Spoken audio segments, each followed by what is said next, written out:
Hey, this is Pat with Racket String Tips, and today, Flashback Thursday, we are going back to 1971.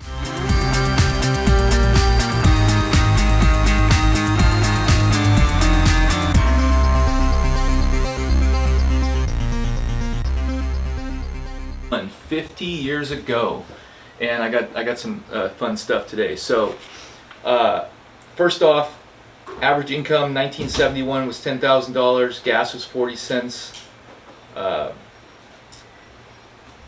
Disney World opened up that year. We had Apollo 14.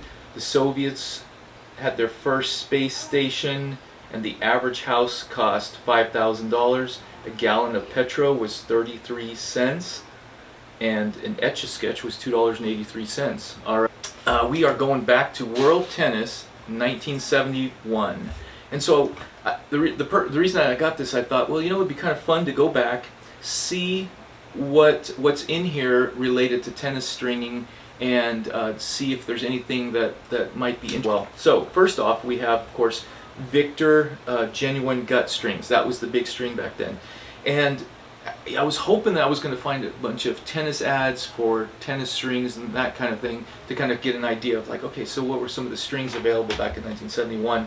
Fortunately, there wasn't any ads like that. There was a lot of ads for tennis camps. They were holding just a large number of tennis camps. Now, this is February 71, so not necessarily near summer or anything, but anyway, so Victor Imperial Genuine Gut, and a couple things that they had to say about that.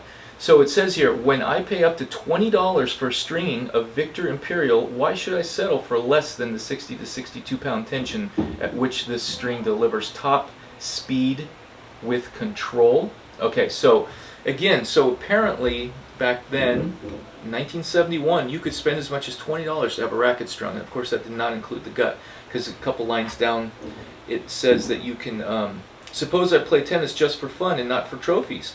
Can't I use another elbow-saving genuine gut, say the Victor Superb, at $15.50 and pocket the savings? So of course the Victor Imperial gut must have been more than $15.50. So you can kind of get an idea. You're buying gut for around $15 to $20, and the stringing could cost you 10, maybe 10, 15. So it's kind of interesting that that hasn't really changed a whole lot.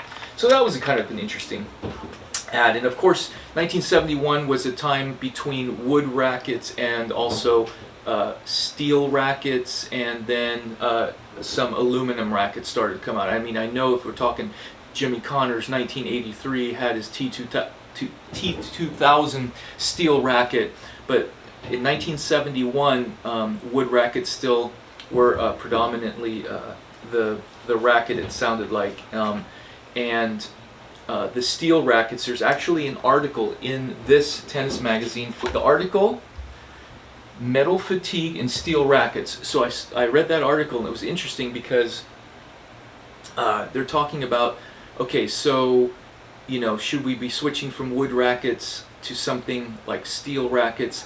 And then there is the issue of metal fatigue, and also the bending, breaking, weak steel, the tensile strength, and then there was something related to stress and endurance limit, the endurance limit. And so really what it came down to, for some of these, they could even tell you at 10,000, if depending on what the endurance rate was per tensile, I guess per bending and breaking point, they could tell you about how many shots you could take with this racket before the head comes off. So for some of these steel rackets, the head was actually separating from the frame and coming off. So for some rackets, they said you could possibly swing, get 100,000 swings. For some, you could get even 10,000 or less. So it's the Garcia introduces the aluminum racket, and that's by Alcoa Aluminum. You probably heard of that company still. And so that was when they're trying to introduce maybe some stronger metals and some lighter metals as well. So that was kind of interesting. So the other article that was in here was really relevant to today, because the article was by Jay Monroe, who I think he authored many of the articles in this magazine.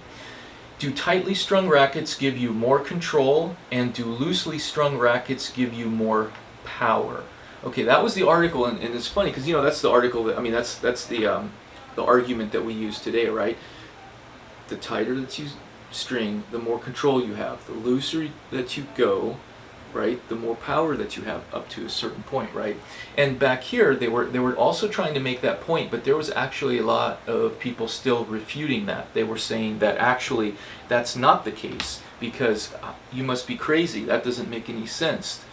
Tighter is actually more power, and the looser it is actually more control. And they were saying you're never going to string a racket. Of course, they're talking about the metal frames, the steel frames, and then also some of the wood. The argument seemed to be more the opposite of what it is today. There were some people coming out saying, no, actually, yeah, you string it tighter for more control, and you string it looser for more power. People were coming out, but there were more people disputing that and saying, no, that's not right. So it's kind of interesting. Even 50 years ago, that argument was around, and I think now we've pretty much substantiated that it is how we power is looser and control is tighter. So those are some of the things that were in the 1971 World Tennis Magazine, and of course the top 3 players back in 1971: Rod Laver, Ken Rosewall, and Arthur Ashe. So those are the top 3 back in that year. And it is kind of interesting just kind of going back and reading a tennis magazine from back then, because you can read the articles and kind of get an idea of that era, the rackets, and maybe how it's progressed to where we are, and then just being able to read that article about steel and about how that plays into the rackets, and then also the strings that were out there and what people were paying for all that. So hopefully that was interesting for you. That was February 1971. That was our flashback for this Thursday. All right, we'll see you next time.